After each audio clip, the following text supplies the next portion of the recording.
أشهد أن لا إله إلا الله وحده لا شريك له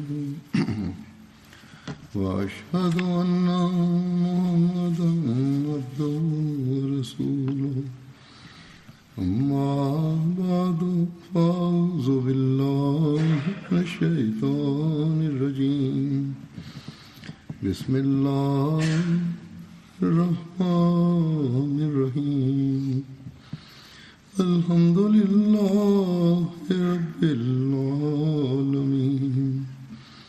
الرحمن الرحيم مالك يوم الدين إياك نعبد وإياك نستعين اهدنا الصراط المستقيم صراط الذين أنعمت عليهم غير المغضوب عليهم ولا الضالين.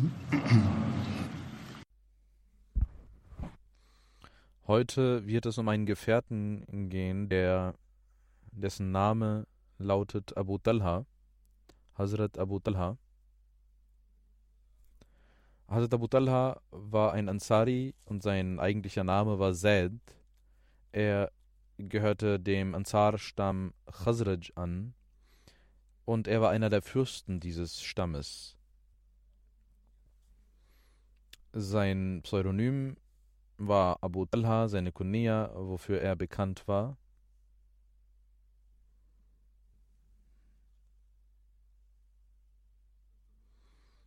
Der Vater von Hazrat Abu Talha hieß Sahal bin Aswad und die Mutter hieß Ubadah bint Malik. Hazrat Abu Talha hatte während des Bete Akhbar Saniya das Treuegelübde an der Hand des heiligen Propheten Muhammad sallallahu alaihi wasallam geschworen. Er nahm an der Schlacht von Badr und allen anderen Schlachten zusammen mit dem heiligen Propheten Muhammad sallallahu alaihi wasallam teil. Als Abu Ubaidah bin al-Jarrah nach Medina auswanderte, machte der heilige Prophet Muhammad sallallahu alaihi wasallam ihn mit Abu Talha zu seinem Bruder. Er hatte einen hellen Tent und war von mittlerer Größe und Körperstatur. Er hatte nie seine Haare gefärbt. Er war Hazrat Sulaim hatte einen Ehemann, Malik bin Sulaim, der erste Ehemann. Als er verstarb, heiratete sie den Abu Talha, diesen Gefährten, und gebar ihm 2 Söhne. Hazrat Abu Talha schickte die Botschaft des Nikahs an Sulaim und sie sagte, sie sind Götzendiener, ich bin Muslim, deswegen kann ich sie nicht heiraten, auch wenn ich das würde. In Sunan Abu Nisai steht das. Ich bin eine muslimische Frau, für mich ist es nicht erlaubt, dass ich sie heirate. Wenn sie den Islam annehmen, dann wird das die Morgengabe sein und ich werde sonst nichts verlangen. Hazrat Abu Talha nahm den Islam an, das war die Morgengabe, die notwendig war. Hazrat Sabit pflegte zu sagen, ich habe im Islam bis heute nicht gehört, dass eine Frau eine solche ehrwürdige Morgengabe erhalten hätte wie Sulaim. Hazrat Abu Talha nahm an der Schlacht von Badr mit dem heiligen Propheten Muhammad sallallahu alaihi wasallam teil. Hazrat Abu Talha berichtet, dass der heilige Prophet Muhammad sallallahu alaihi wasallam an dem Tag der Schlacht von Badr über 24 Menschen der Quraysh, unter den Fürsten der Quraysh, hatte er über 24 Menschen gesagt, dass sie in einen Brunnen geworfen werden sollen. Und als er in Badr war und der 3. Tag angebrochen war, Da legte er fest, dass an der Kamelstute etwas festgebunden werden sollte, und der heilige Prophet Muhammad sallallahu alaihi wasallam ging los und die Gefährten gingen mit ihm los, und die Gefährten sagen, wir dachten, dass er für einen bestimmten Zweck losgegangen war. Er ging zu einem Brunnen, wo die 24 Leichen dieser Quraysh lagen. Es war ein verschlossener Brunnen. Der heilige Prophet sallallahu alaihi wasallam nahm sie, sprach sie mit dem Namen und mit dem Namen der Väter an und sagte: O du Sohn dessen und o du Sohn dessen, freust du dich jetzt, hättest du dich nicht gefreut, wenn du Gott und seinen Propheten gehorcht hättest? Habt ihr das erlangt, was euer Gott euch versprochen hat? Wir haben das erlangt, was unser Gott uns versprochen hat. Hazrat Abdullah sagt, dass Hazrat Umar anhu sagte: Wieso reden Sie mit diesen Leichen, o Prophet Allahs, diese leblosen Körper? Der heilige Prophet Muhammad sallallahu alaihi wasallam sagte: Ich schwöre bei dem Wesen, welches das Leben von Muhammad sallallahu alaihi wasallam besitzt. Ihr hört mir nicht so sehr zu, wie diese Leute mir gerade zuhören und Allah meine Botschaft ihnen überbringt, was mit ihnen geschehen ist. Hazrat Anas radhiyallahu anhu berichtet, als die Schlacht von Uhud stattfand und einige Menschen verloren und sich vom heiligen Propheten sallallahu alaihi wasallam trennten, da kam Hazrat Abu Talha vor dem heiligen Propheten Muhammad sallallahu alaihi wasallam und stellte sich als Schutzschild vor dem heiligen Propheten sallallahu alaihi wasallam. Er war ein sehr starker Bogenschütze. An dem Tag hatte er 3 oder 4 Bögen so sehr überspannt, dass sie kaputt gingen. Und wenn ein Bogenschütze kam, sagte der heilige Prophet Muhammad sallallahu alaihi wasallam: Gib dies Abu Talha, gib die Pfeile Abu Talha, sagte der heilige Prophet sallallahu alaihi wasallam. Er stand vor dem heiligen Propheten. Hazrat Anas radhiyallahu anhu sagte, dass der heilige Prophet Muhammad sallallahu alaihi wasallam zu den Menschen sah, indem er seinen Kopf nach oben bewegte und sagte zu Abu Talha: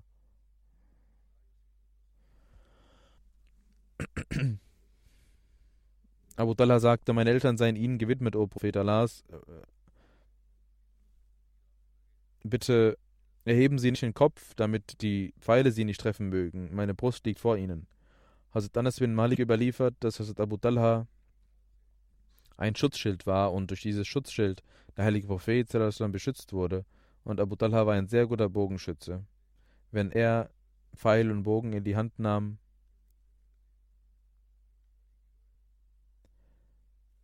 da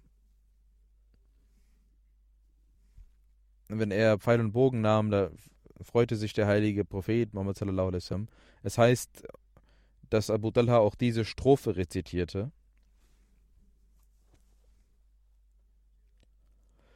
Mein Gesicht ist da, um ihr Gesicht zu beschützen, und mein Leben ist da, um ihr Leben zu beschützen.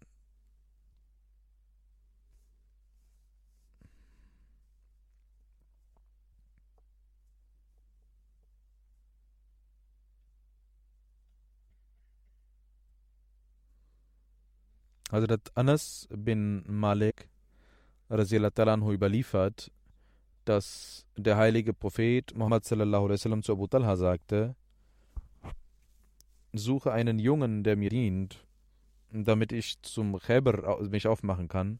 Hazrat Abu Talha nahm mich, sagt Hazrat Anas, mit. Und Hazrat Anas sagt: Ich war noch ein Junge und war in der Pubertät. Ich diente dem heiligen Propheten sallallahu alaihi wasallam. Ich hörte, wie er immer betete: Allahumma inni a'udhu bika min al-hammi wal-hazani wal-azzi wal-kasli wal-bukhli wal-jubni wal-zala'i al-tayni wal-ghalabati al-rijal. O Allah, ich suche Zuflucht bei dir von Geiz und Schuld und der Härte der Menschen und von der Feigheit und von dem Müßiggang. In einem anderen Hadith heißt es auch von Bukhari, das letzte war auch von Bukhari, Und in dieser Überlieferung heißt es, dass Anas berichtet, dass der heilige Prophet Muhammad sallallahu alaihi wasallam nach Medina kam und er hatte keinen Diener. Also Abu Talha nahm meine Hand und nahm mich zum heiligen Propheten sallallahu alaihi wasallam mit und sagte: O Prophet Allahs, Anas ist ein kluger Junge, er wird ihnen dienen. Hazrat Anas sagte: Ich diente dem heiligen Propheten sallallahu alaihi wasallam während der Reise und auch während des Aufenthalts. Alles, was ich tat, er sagte mir niemals, warum ich dies so und so getan hätte. Und das, was ich nicht tat, da sagte er mir niemals, warum hast du dies nicht getan. Er hat mir also mit mir niemals geschimpft.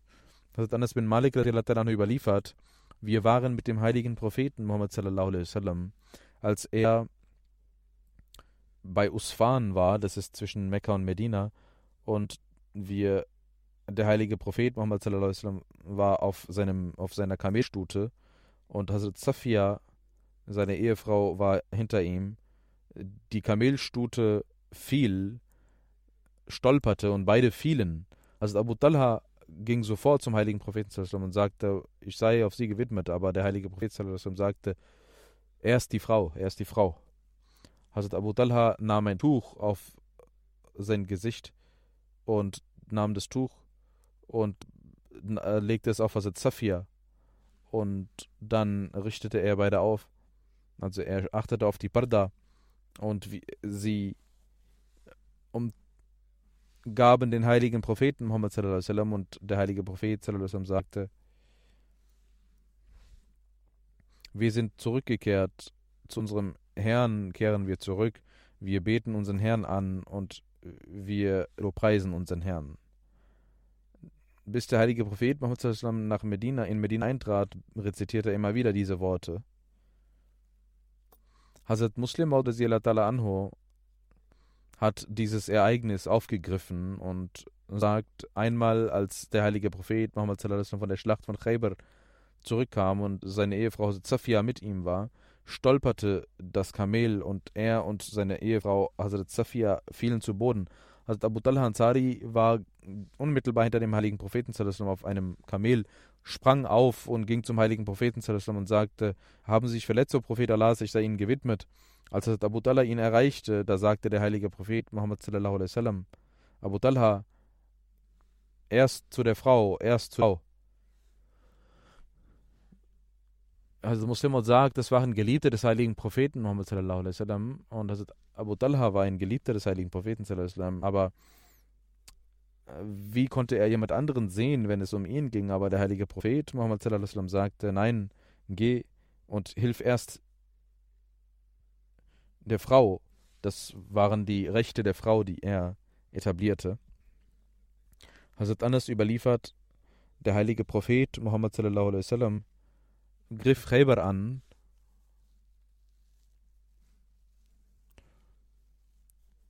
und wir beteten das Morgengebet bei Khaybar, als es noch dunkel war. Der heilige Prophet Muhammad sallallahu alaihi wasallam ritt weiter und auch Abu Talha ritt weiter und ich war mit Abu Talha und der heilige Prophet Muhammad sallallahu alaihi wasallam ging ins Tal von Khaybar und Abu Talha war direkt neben dem heiligen Propheten sallallahu alaihi wasallam, sodass ihre Beine sich berührten. Und der heilige Prophet sallallahu alaihi wasallam nahm das Tuch von seinem Knie und Abu Talha sagt, ich sah, wie hell die Oberschenkel des heiligen Propheten Muhammad sallallahu alaihi wasallam waren. Als er ins Dorf eintraf, sagte er: Allahu Akbar, Khalibat Khaybar.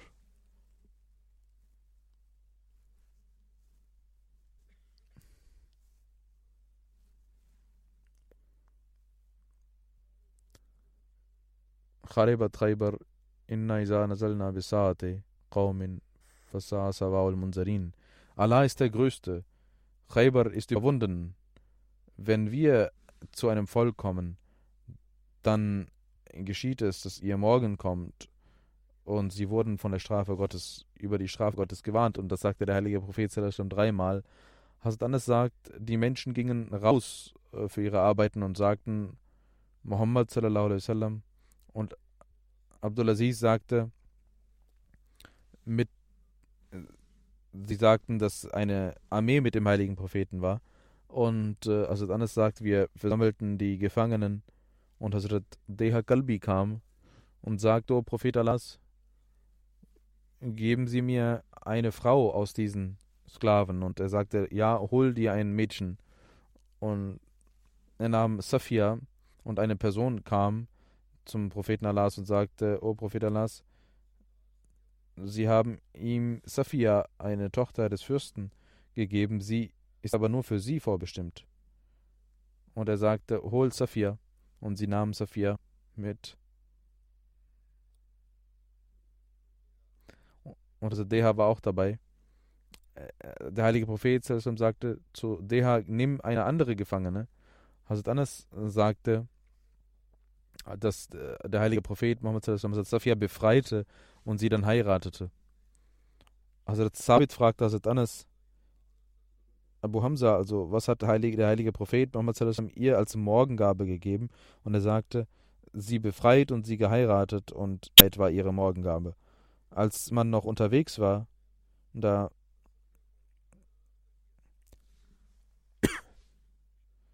gab es die Hochzeit unterwegs und die Hochzeit fand unterwegs statt. Und am nächsten Tag sagte der heilige Prophet Muhammad sallallahu alaihi wasallam, wer etwas hat, der soll es mitbringen. Und er nahm Leder und breitete es aus. Jemand brachte Datteln, der andere brach Butter. Und Abdulaziz sagt, dass auch einige Kräuter da waren. Und der heilige Prophet Muhammad sallallahu alaihi wasallam vermischte alles. Und das war die Walima-Einladung des heiligen Propheten Muhammad sallallahu alaihi wasallam. In einer anderen Überlieferung heißt es, als Gila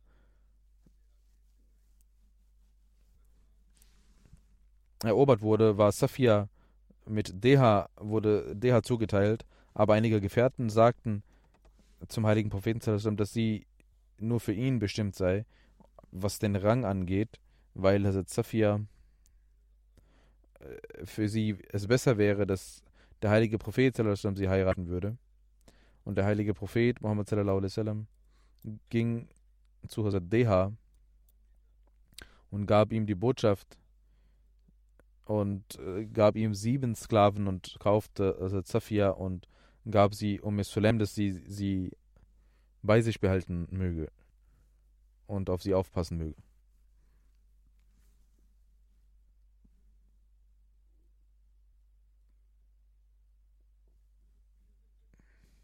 Wie eben gesagt, heiratete der heilige Prophet Muhammad Hazrat Safia. Hazrat Anas bin Malik überliefert, dass der heilige Prophet Muhammad sagte, an dem Tag, also an dem Tag von Hunain, wenn ein Mensch einen Ungläubigen tötet, dann bekommt er das Hab und Gut dieses Ungläubigen. Und Abu Talha tötete 20 Kuffar und nahm ihr Hab und Gut. Und Hazrat Talha sagt, sah Sulaim, dass sie einen Dolch hatte. Und er fragte, Sulaim, was ist das? Und sie sagte, ich schwöre bei Allah, wenn ein Kafir zu mir kommt, werde ich ihn mit diesem Dolch stechen. Hazrat Abu Talha sagte dies dem heiligen Propheten Muhammad sallallahu alaihi wasallam. Das wird in Sunan Abu Dawud überliefert. Hazrat Anas überliefert, dass der heilige Prophet sallallahu alaihi wasallam sagte, Abu Talhas Stimme ist stärker als die aller anderen in der Truppe. Und in einer anderen Überlieferung heißt es, dass der heilige Prophet gesagt hätte, dass die Stimme stärker sei als 1000 Stimmen. Und so laut war seine Stimme. Hazrat Abu Talha verstarb im 34. Jahr nach der Hijra in Medina. Hazrat Usman betete das Namaz Janaza und er war 70 Jahre alt. Und gemäß der Überlieferung der Ahle Basra verstarb er während einer Schiffreise und starb auf einer Insel, wurde er umgebracht. Hazrat Anas überliefert, dass Hazrat Abu Talha in der Zeit des heiligen Propheten Muhammad wegen des Dschihads kein freiwilliges Fasten praktizierte, damit er genug Kraft hätte. Und als der heilige Prophet Muhammad sallallahu alaihi wasallam verstarb, da sagt er weiter, ich habe außer Eid al-Fitr und Eid al-Adha nicht gesehen, dass er nicht gefastet hätte. Er fastete jeden Tag sozusagen. Über die Gastfreundschaft von Hazrat Abu Talha heißt es, Hazrat Abu Huraira überliefert, eine Person kam zum heiligen Propheten sallallahu alaihi wasallam und er schickte zu seiner Ehefrau jemanden und sie sagten, wir haben nur Wasser da.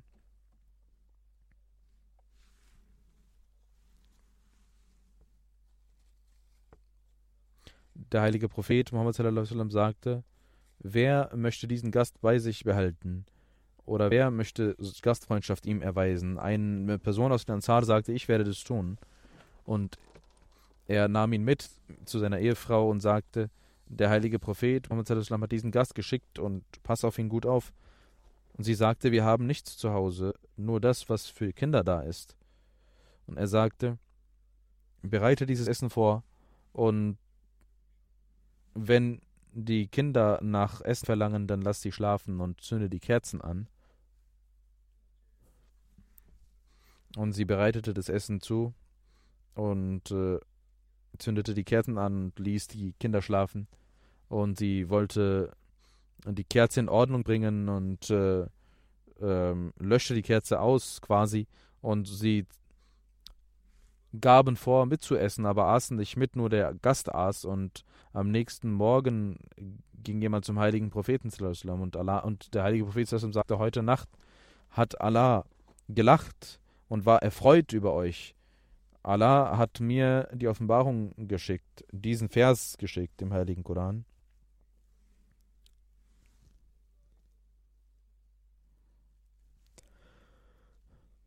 Sie selbst geben den anderen Priorität über sich selbst und nehmen Trübsal auf sich.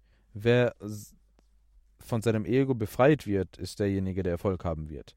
Also Anas radiallahu anhu überliefert, dass der heilige Prophet Muhammad sallallahu alaihi wasallam einmal, als er sich rasieren ließ, als er seine Haare schneiden ließ, nahm Hazrat Abu Talha einige seiner Haare auf. Hazrat Anas bin Malik sagt, dass Hazrat Abu Talha zu Hazrat Sulaim sagte, ich habe die Stimme des heiligen Propheten vernommen, dass sie schwach geworden ist. Und ich glaube, er hat Hunger. Hast du etwas zu Hause da zum Essen? Also Sulaim sagte, ja, und nahm etwas Brot aus Hafer und gab sie mir und gab mir ein Tuch und schickte mich zum heiligen Propheten. Dann sagte,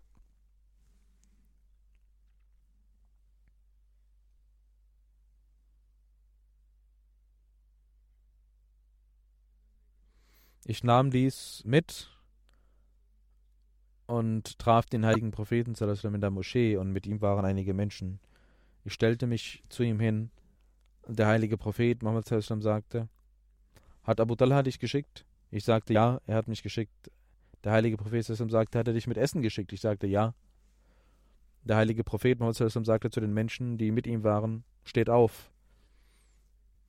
Er nahm sie mit und sie nahmen das Essen und dann sagt, ich nahm das Essen mit und ging zu Abu Talha und sagte, der heilige Prophet kommt zu euch. Hazrat Abu Talha sagte, Sulaim, der heilige Prophet hat so viele Menschen mitgebracht, aber wir haben nicht so viel Essen. Es waren nur einige Brotstücke. Die Frau sagte, Gott und sein Prophet wissen besser Bescheid. Hazrat Abu Talha ging und traf den heiligen Propheten. Hazrat Anas war schon vorher da und der heilige Prophet traf ein. Abu Talha war auch dabei. Der heilige Prophet sagte, Sulaim, bring, was du hast. Sie nahm alles Brot, was sie hatte. Und der heilige Prophet Muhammad sagte, schneidet diese auf. So wurde es getan. Und man nahm etwas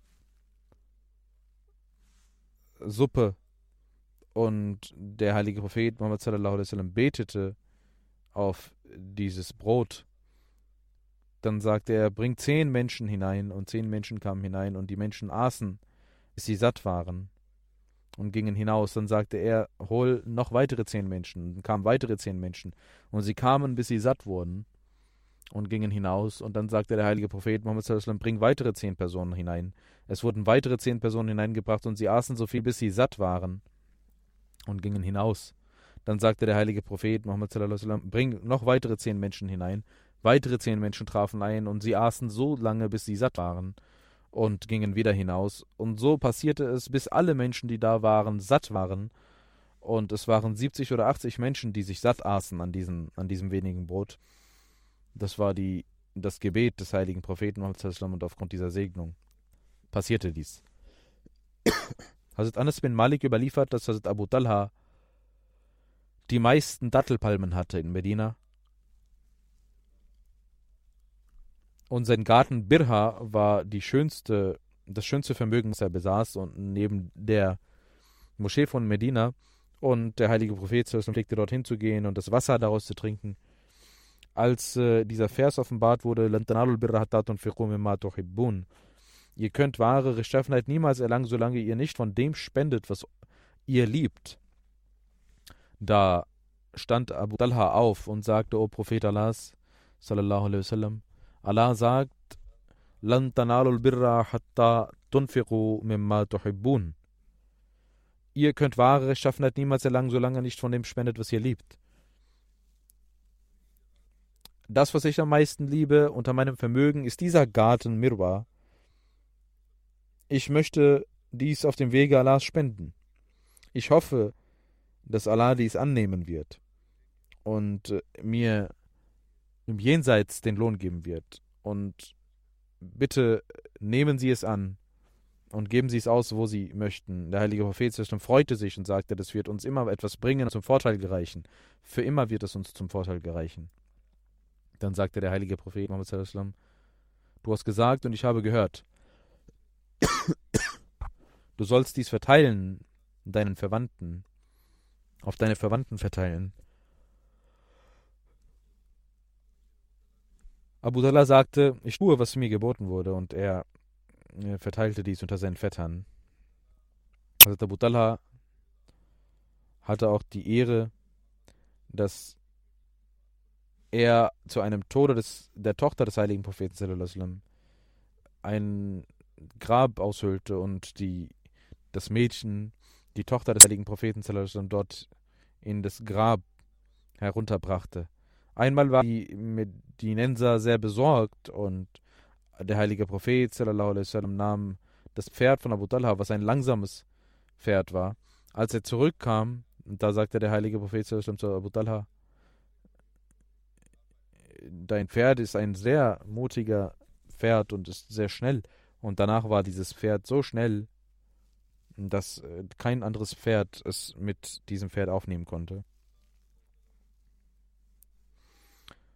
Also Abu Talha sagt, dass der heilige Prophet sallallahu alaihi wasallam mit uns sehr humorvoll war. Er sagte zu meinem Bruder, oh Abu Umair, was hat Nuwair gemacht? Umair hatte einen Vogel, der Nuwair hieß, und er war sehr besorgt und sehr traurig darüber, weil dieser Vogel entweder tot war oder weil dieser Vogel wegflog. Und der heilige Prophet sallallahu alaihi wasallam nahm dies mit Humor auf und sagte, wo ist dein Vogel? Und oft geschah es, dass es Zeit zum Gebet war und der heilige Prophet sallallahu alaihi wasallam bei uns zu Hause war. Und er sagte, lasst die Tücher ausbreiten, und wir breiteten die Tücher aus und machten sie sauber. Und da stand der heilige Prophet sallallahu alaihi wasallam für das Gebet auf und wir standen hinter ihm und beteten. Hazrat Anas bin Malik überliefert, als Abdullah bin Abu Talha Ansari geboren wurde, also der Sohn von Abu Talha. Das war der Stiefbruder von Anas. Und er sagt, ich nahm ihn und brachte ihm den heiligen Propheten sallallahu alaihi wasallam. Der heilige Prophet sallallahu alaihi wasallam hatte ein Tuch und war dabei, sein Kamel anzubinden. Er fragte, hast du einen Dattel? Ich sagte, ja, ich habe eine. Ich nahm einige Datteln und gab sie dem heiligen Propheten sallallahu alaihi wasallam. Der heilige Prophet sallallahu alaihi wasallam nahm sie in den Mund, kaute darauf und legte sie in den Mund des Kindes, worauf das Kind diese aß oder an diesen saugte. Darauf sagte der heilige Prophet sallallahu alaihi wasallam dem Kind, haben die Datteln der Ansar gefallen und er nannte ihn Abdullah. Hazrat Anas bin Malik überliefert, dass der Sohn von Abu Talha, ein Sohn von Abu Talha krank wurde. Hazrat Abu Talha ging hinaus und das Kind verstarb. Als Hazrat Abu Talha zurückkam, da sagte er, wie geht es meinem Sohn? Und die Ehefrau Sulaim sagte, er ist jetzt voller Ruhe und Zufriedenheit. Dann gab sie ihm zu essen. Er verbrachte die Nacht. Dann sagte sie ihm, dass er verstorben ist und begrabe ihn. Morgens sagte Abu Talha dies dem heiligen Propheten sallallahu alaihi wasallam. Der heilige Prophet sallallahu alaihi wasallam betete für ihn und für seine Kinder. Und danach bekam er noch einen Sohn. Also Muslim Maud radhiyallahu anhu überliefert, für einen Gläubigen ist es überhaupt nicht schwer, Opfer zu erbringen. Über Ghalib heißt es, dass er Alkohol trinken würde. Und er ist mit mir verwandt und ich habe gehört, dass er Alkohol trank von meinen Tanten. Und er sagt, das heißt, Gott hat uns das Leben gegeben und wenn wir das Leben ihm gewidmet haben, dann macht es doch nichts aus, weil er uns das Leben gewährt hat. Wenn jemand also sein Leben dahin gibt und opfert, dann ist das kein großes Opfer, weil Allah es war, der ihm dieses Leben gewährte. Und wenn man ihm dieses Leben zurückgibt, dann ist das keine große Opfergabe, die man erbracht hat. Also Muslim sagt, dass es in den Ahadith über eine Gefährtin berichtet wird. Der heilige Prophet Muhammad sallallahu alaihi wasallam hatte ihren Ehemann Abu Talha zu einer Reise geschickt und sein Kind war krank und er war besorgt. Als er zurückkam, bekam er mit, dass sein Sohn verstorben war. Die Mutter nahm ein Tuch und legte es auf ihr totes Kind und badete und legte sich einen Duft auf und empfang ihren Ehemann und er fragte, wie geht es meinem Kind? Und die Gefährtin sagte, er ist in vollständiger Ruhe. Er nahm etwas zu essen und legte sich hin und ging zu seiner Frau. Und als er seine Frau getroffen hatte, sagte sie, ich möchte Ihnen etwas sagen. Er sagte, was? Sie sagte, wenn eine Person jemandem etwas anvertraut und danach es zurückhaben möchte, sollte man ihm das zurückgeben oder nicht? Abu Talha antwortete natürlich, welcher Verrückte würde denn nicht etwas zurückgeben? Und dann sagte die Ehefrau, aber er wird doch besorgt sein, dass er diese Gabe zurückgeben muss. Er antwortete, nein, warum soll er denn besorgt sein? Warum soll er traurig sein? Das gehörte ihm doch gar nicht. Es gehörte ihm nicht, deswegen braucht er nicht traurig zu sein, wenn er es zurückgeben muss. Die Frau sagte, wenn dies so ist, dann möchte ich Ihnen sagen, dass unser Sohn, was eine anvertraute Sache Gottes war, wieder zu Gott zurückgekehrt ist. Das war der Mut und die Tapferkeit dieser Frauen. Also das Opfern des Lebens ist das eine geringe Sache für einen gläubigen Menschen. Gemäß dieser Überlieferung hat der heilige Prophet Muhammad sallallahu alaihi wasallam für ihn gebetet und er bekam noch einen Sohn. Nach einiger Zeit. Und Allah gab ihm so viel, dass gemäß einer Überlieferung der Zar, das heißt, dass er 9 Kinder hatte und alle 3 Kinder waren Rezitatoren des heiligen Koran. Asim Ahwal überliefert,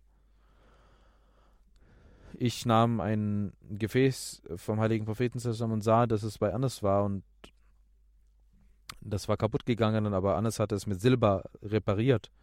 Das war ein Gefäß aus Holz. Hazrat Anas sagt, ich habe in diesem Gefäß gesehen, wie der heilige Prophet sallallahu alaihi wasallam Wasser trank. Ich habe ihm oft Wasser in diesem Gefäß gegeben. Ibn Sirin sagt, dass dies ein Gefäß war, was mit Eisen oder Stahl, mit Eisen zusammengenäht wurde. Aber man wollte es reparieren, aber jemand sagte, nein, das soll man nicht tun, weil das der heilige Prophet sallallahu alaihi wasallam so gelassen hat. Hazrat Anas bin Malik überliefert, Ich hatte Abu Talha Ansari, Ubaidah ibn al-Jarrah und Ubay bin Ka'b Wein aus Datteln gegeben, als jemand kam und sagte, dass der Alkohol verboten wurde. Also Abu Talha hörte dies und sagte, Anas macht diese Töpfe, diese Gefäße kaputt. Und Anas sagt, ich nahm einen Stein und machte diese Gefäße kaputt, zerbrach diese Gefäße, diese Krüge. Anas bin Malik überliefert, als der heilige Prophet Muhammad verstarb, gab es eine Person in Medina, welche das Grab machte. Und die Gefährten sagten, wir machen Istikhara, und beide Personen, die diese Gräber machten. Wir werden den ersten nehmen, der kommt. Beiden wurde die Botschaft geschickt und ein Mensch mit einem besonderen Grab kam als erstes und man machte dieses Grab, was Lehed heißt. Lama ibn Sirin heißt, dass Abu Talha derjenige war, der dieses Grab machte. Und das war ein Grab, was schief war, und derjenige, der ein gerades Grab aushöhlte, das war Ubaidah bin al-Jarrah.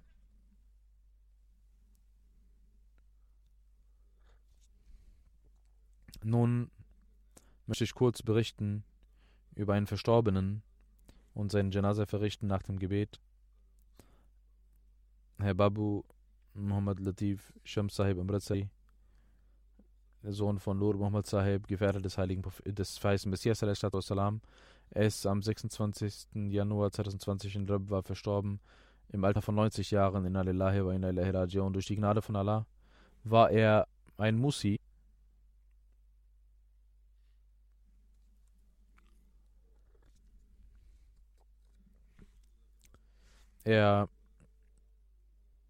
Muhammad Siddiq Amritsari Sahib Raziallahu, ein großer Gelehrter der Jamaat, war sein älterer Bruder. Abu Latif Sahibs Vater Nur Muhammad Sahib war Gefährte des verheißten Messias salam. Und während seiner Jugend hatte er Babu Latif Sahib nahm er mit zum zweiten Kalifen in seiner Jugend und gab ihm zum Waqf.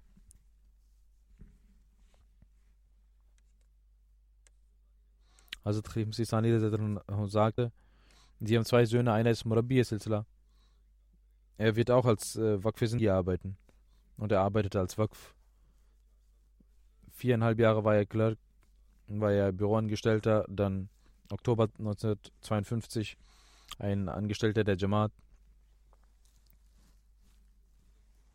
Und er diente der Jamaat von 1952 an. Er ist in Salat Baitul Mal 1954, in Rosnama al-Fazl 1961 war er Schriftführer, Privatsekretär des Privatsekretärs. Also Khalifa Sistani während seiner Ära, die letzten 3 Jahre, war er im Büro des Privatsekretärs tätig, dann ebenso in der Ära des dritten Kalifen, also Khalifa Sistani. Und nach der Auswanderung des vierten Kalifen gab es dort ein Privatsekretärbüro, das bis heute arbeitet. Bis zum Jahr 2014 arbeitete er dort. Und 1985 wurde er zum Assistant Private Secretary ernannt.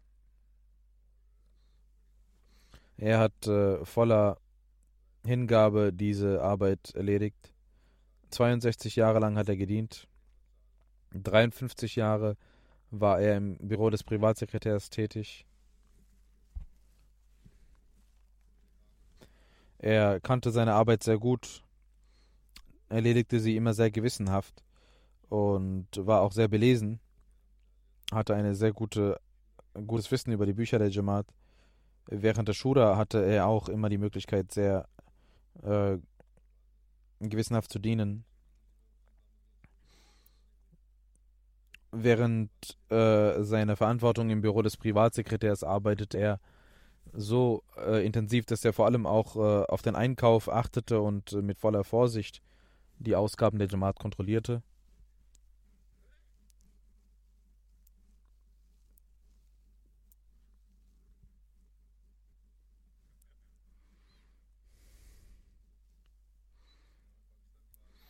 Nach der Gründung von Pakistan hatte er die Möglichkeit, in Qadian auch zu dienen, zum Schutz der Zentrale in Qadian. Er hat 5 Töchter und einen Sohn gehabt. Einige Tage vor seinem Tod verstarb auch eine Tochter von ihm. Das war die Ehefrau.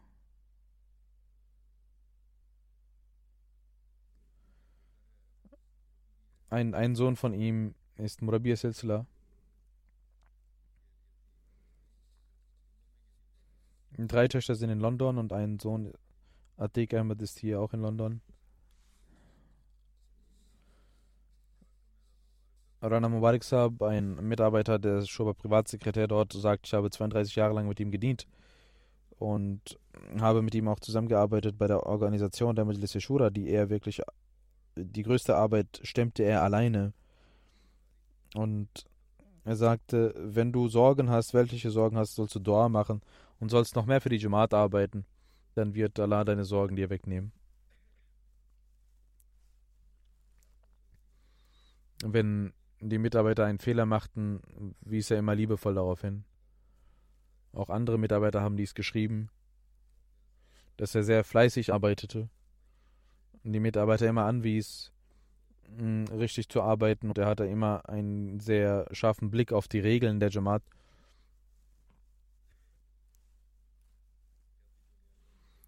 Er war auch ein Schriftführer und nahm immer, wenn er einen neuen Stift nahm, war das erste, was er schrieb, Bismillah. Er war immer sehr pünktlich, aber wenn er ins Büro kam, aber wenn er abends saß er manchmal sehr lange, manchmal auch die ganze Nacht und ging am nächsten Morgen nach Hause. Ich habe es auch beobachtet, als ich in Rabwa war. Er kam voller Fleiß, arbeitete er. Immer war er im Büro. Manchmal auch bis zum Fajr-Gebet. Er hat niemals darauf geachtet, dass seine Zeit abgelaufen war im Büro oder dass er jetzt nach Hause müsste. Er war immer in der Arbeit der Jamaat beschäftigt. Und eine Besonderheit war, dass er immer sehr vertraulich war und nicht mit anderen Menschen über vertrauliche Sachen sprach. Über die Briefe sprach er auch nie mit jemandem. Er behandelte diese sehr vertraulich. 1974, Nasir Said Saab hat geschrieben, dass 1974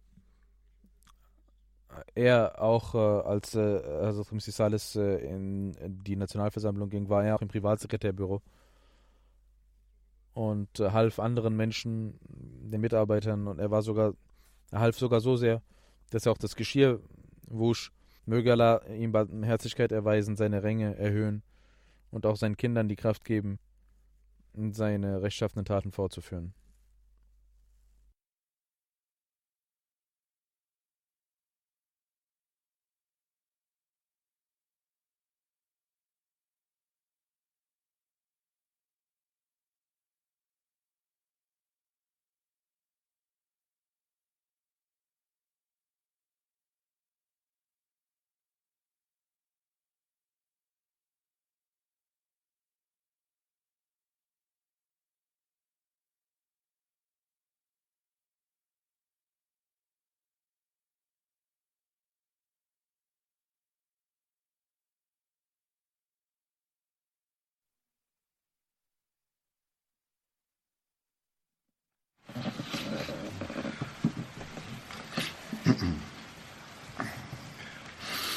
الحمد لله نحمده ونستعينه ونستغفره ونؤمن به ونتوكل عليه ونعوذ بالله من شرور أنفسنا ومن سيئات أعمالنا من يهده الله فلا مضل له ومن يضلل فلا هادي له